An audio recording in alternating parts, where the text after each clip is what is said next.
ta cực lâu ai là ngồi ở nô coi quá ở hên ở mòn còn sao tầm ấp tộc cụ nồi trẻ còn bún nòng hè bà lưu vị bà hết nhang còn xem hai tê bằng một học kịch vứt kịch trở bằng là cực vứt bà lại nào gọi pri thôi nào gọi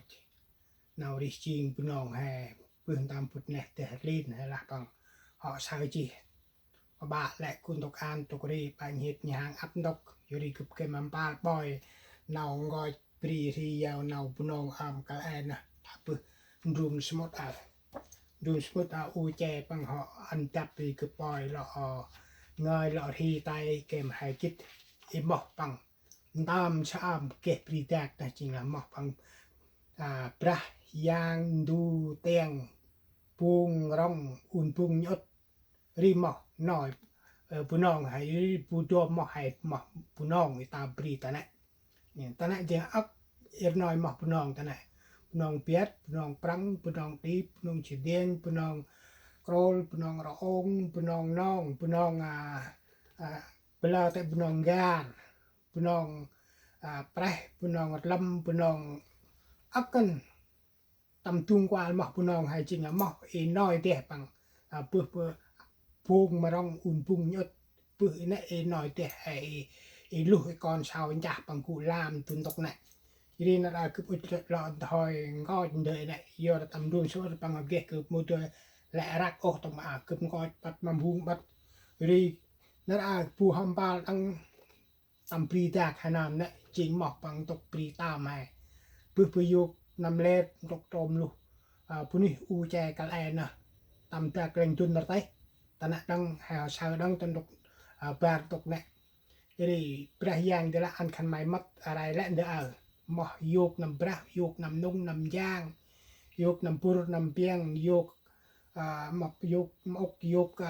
lai yok lam yok akan mah mungkin yok ton yok krong yok nam gre lu yok kung klo yok bur yok nap yok ba chỉ từng yok krol yok ắc đăng là chỉ từng chỉ biết chứอยู่กับมือตัวแหละมาโอ้ตอนนั้นตรงจากกรองจากนางจากปริจากผู้ชอจากกระเตะจากตังจากกรุงจากขุดจากกาjadi là chỉ biết chỉ đang ấp đangจากปรตไปโตมาทำนั่นเองเราjadiตีไปละchỉ từng rồiตัดมาเรื่อยตีบังตัดตกมาปรี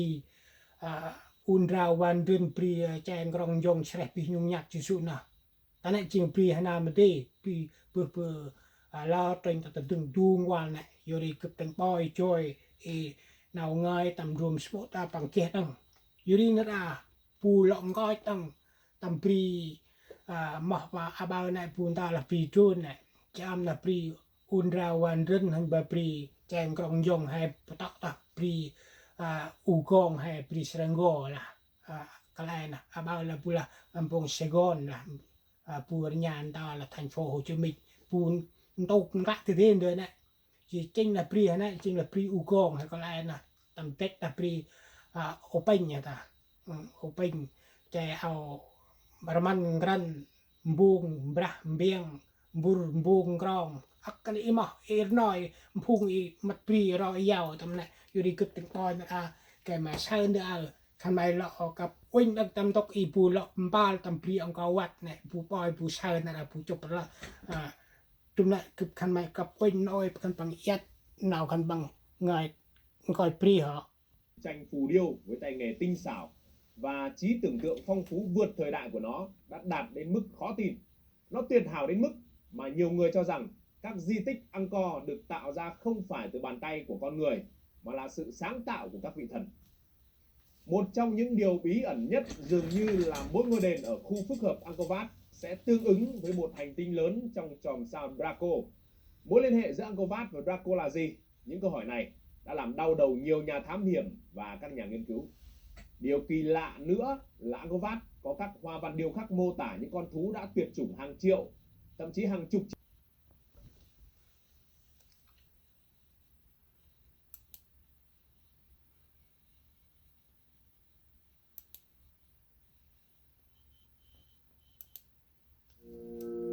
Angkor Wat được UNESCO đánh giá là công trình tôn giáo lớn mạnh thi thể và đã được mang về châu Âu. Vụ việc này đã gây chấn động toàn bộ phương Tây và mọi người đã đổ xô đến Angkor Wat trong nỗ lực khám phá bí ẩn của nó. Để nghiên cứu tàn tích của Angkor Wat, ngày nay các nhà khoa học đã sử dụng máy bay không người lái và công nghệ radar xuyên đất để quét toàn bộ ngôi đền Angkor Wat thành bản đồ. Tuy nhiên, điều khiến họ ngạc nhiên chính là bản đồ những ngôi đền này rất giống với bản đồ của chòm sao Draco. Mỗi hành tinh lớn tương ứng với một ngôi đền bên dưới, gợi ý về mối liên hệ bí ẩn giữa Angkor Wat và Draco. Các nhà khảo cổ đã tiến hành tính toán thiên văn và phát hiện ra rằng khoảng 12.000 năm trước, điểm thấp nhất của chòm sao Draco trên bầu trời nằm ngay trên đầu của Angkor Wat và chòm sao ở chân trời là Leo. Nếu tượng nhân sư ở Ai Cập tồn tại 12.000 năm trước thì hai ngôi sao sáng nhất của chòm sao Leo sẽ tương ứng với mắt của tượng nhân sư. Ngoài ra, nếu di chỉ tam tinh đôi cũng tồn tại 12.000 năm trước thì nó cũng tương ứng với sao Alpha trong chòm sao Draco.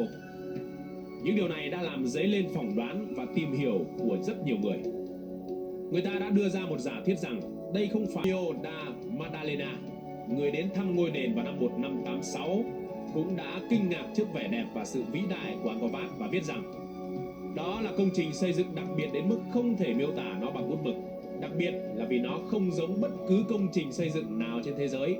Nó có các tòa tháp, các họa tiết và các đường nét tinh tế mà chỉ những thiên tài mới có thể thực hiện được.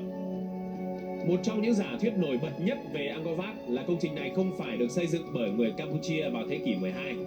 mà đã được xây dựng bởi một nền văn minh tiền sử dựa trên các ghi chép và phát hiện của các nhà khảo cổ học. Vậy tại sao lại nói đây là công trình của người tiền sử? Dưới đây là 7 bằng chứng kinh ngạc cho thấy Angkor Wat là do người tiền sử xây dựng. 1. Đây là công trình có trình độ kỹ thuật rất cao. Những phát hiện gần đây của ông Pravin Mohan, một blogger và là nhà khảo cổ nghiệp sư người Ấn Độ, đã mang đến những bằng chứng rất thuyết phục rằng với công nghệ 900 năm trước, Angkor Wat khó có thể được xây dựng bởi người Campuchia. Ông Mohan tính toán rằng để xây dựng Angkor Wat có diện tích 1,6 triệu mét vuông, người ta phải sử dụng ít nhất 10 triệu mét khối đá. Giả thuyết vua Surya Varman II là người đã xây dựng ra Angkor Wat trong 37 năm và rằng những người công nhân đã liên tục làm việc 12 tiếng đồng hồ mỗi ngày, thì tổng thời gian xây dựng trong 37 năm sẽ là hơn 9,7 triệu phút. Vậy khối lượng đá cần khai thác sẽ tương đương với 1 tấn chỉ trong 1 phút mà thôi. Mỏ đá tại Phnom Kulen cách Angkor Wat 80 km được coi là nơi cung cấp đá chính cho công trình này. Nhưng có thể dễ dàng nhận ra rằng việc khai thác vận chuyển 1 tấn đá qua quãng đường 80 km rồi sau đó gia công, gọt, đẽo, lắp ghép, tất cả diễn ra chỉ trong vòng 1 phút là điều không thể làm được, thậm chí cả với công nghệ ngày nay. Giả sử nhà vua huy động được 1.000 nhóm thợ để làm việc thì khả năng hoàn thành tất cả các công đoạn trên để lắp ghép 1 tấn đá trong vòng 1.000 phút, tức là tương đương 17 giờ, cũng không khả thi với trình độ công nghệ thô sơ của Campuchia 900 năm trước. Cũng cần lưu ý rằng để xây dựng nào cũng được có diện tích chưa đến một nửa so với Angkor Wat, người Trung Quốc vào thế kỷ 15 cần dùng đến 1 triệu công nhân với hơn 100.000 thợ thủ công xây dựng liên tục trong vòng 14 năm. Rất khó có thể hình dung rằng trong thế kỷ 12, người Khmer lại có tiềm lực ngang bằng hoặc là vượt hơn so với người Trung Quốc thế kỷ 15 để có thể xây dựng được đền Angkor Wat vĩ đại. 2. Trình độ chế tác không thuộc về cùng một thời kỳ. Một điều rất dễ nhận ra là hình tượng thần được tạc trên các cột đá từ thời vua Surya Varman II rất đẹp, nhẵn nhụi. Khớp nối giữa các khối đá được làm rất khéo và tỉ mỉ. Trong khi các bức tượng Phật được tạc thời vua Jayavarman VII sau này thì lại vô cùng gồ ghề và xộc xệch. Vì sao công nghệ chế tác giữa hai thế hệ cách nhau chỉ vài chục năm lại khác nhau một trời một vực như vậy? Trong quần thể Angkor Wat có một tòa tháp nhỏ bằng đá được xây dựng rất xấu, tương phản hoàn toàn về kích thước, công nghệ, kỹ thuật chế tác, độ bền và đều nằm trên một đường thẳng, còn gọi là đường lây, chạy vòng quanh trái đất. Một trong những đường như vậy có lộ trình chạy qua đảo Phục Sinh, kim tự tháp Ai Cập, các hình vẽ trên cao nguyên Nazca ở Peru, Angkor Wat, kinh đô Persepolis của đế quốc Ba Tư cổ đại, thành phố cổ Mohenjo-daro, đền thờ Ammon trên ốc đảo Siwa, thành phố bị thất lạc Petra, thành phố Ur của nền văn minh Sumer cổ đại, vùng biển chết ở gần Địa Trung Hải, dãy núi Himalaya, sông Tiền Đường ở tỉnh Chiết Giang Trung Quốc, khu di tích lục địa Atlantis trong huyền thoại. Chính là nào cụm bao tầm trộm internet nào bù sầm ngơi an này ai dân bằng người plang tay ta lụt tạ bự pri prang pri mi thì khăn bằng lò sao lò nơi ai riêng bồn dân ao lò bằng plang thì cụp lọt đòn ngót ăn đời ai kẻ hay kít tầm ti ta rùm sớm ốt nào y cụp ngơi ngót này là y nào cụp cha này tạ bự u chè mày bự cái này đăng y nào khăn bằng ngót dưới đi ta là chính là lẽ nào bù cha này chính là tâm sao đạp ra ri nào khăn bằng kít nào được gì thì mà khăn bằng tầm mấp ampol pri anh đằng pri tố phung ý chứng nhân nào kít nào chàn nha na khăn bằng tầm mấp phung ý quanh punong hay cái ai u chạy tập buộc nè thì khăn bằng ri bu tầm mấp đằng ampol pri ai cặp tầm ngồi pri Israel đi tầm rau năm này nào khăn bằng thực gì bên áp tầng này chính là rau rau bằng tắt mà hay là yuri tầm pri ông có vật là hôm end quét the tập buộc hay một đứa ôn the kịch tràn bằng the văn minh bùn ra cứ coi pri tụi đấy là phải là ngồi khăn mà win lander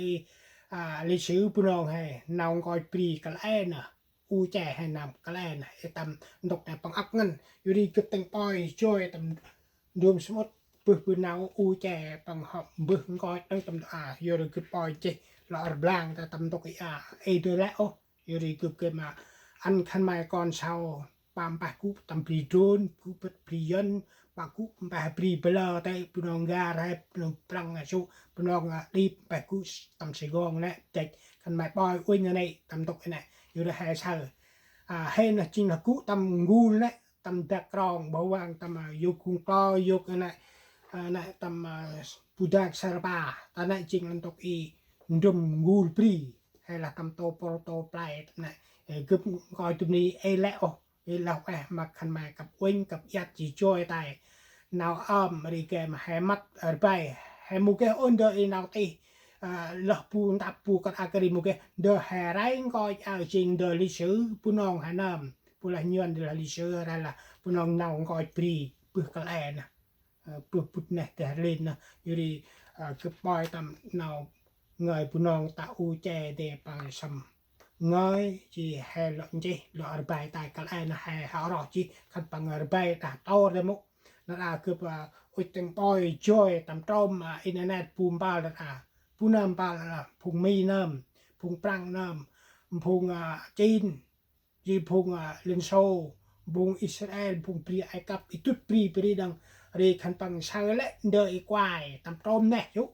một là cái là trâu chú một là tầm tóc em ngồi hàng âm phụt lợ hay sao phụt bự chan là phun bách quay trên đây nhìn ăn cái em thằng vô đi tầm pri hay này chính là phun hoàng tao ngân cướp ít bằng gọi để này kèm hai sao bòi tại ở mòn còn sao tầm tàu tạc nộp tàu tạc crọc đó này chính là ốc căn tại dục nằm lê dục nằm bra dục nằm nung tục tầm trôm là bằng kiệt nào khay đi là y cướp bằng gọi là quẹt là người phùng hè cặp uyên cặp yết họ bòi tay là quẹt là người